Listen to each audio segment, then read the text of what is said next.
Ang mga batang marunong dumiskarte sa buhay ay sigurado na mabubuhay. Yes, ganito nga naman talaga ang pamumuhay sa probinsya. Simple. Maraming libre, maraming puno na pwede mong akyatin. Maraming mga prutas na wild na pwede mong sungkitin. Lalo na pagtulog ang may-ari.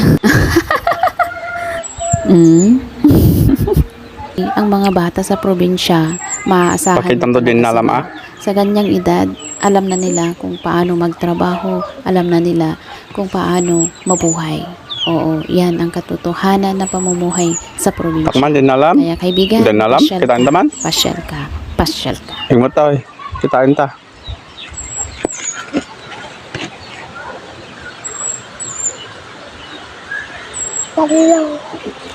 Ay, wow.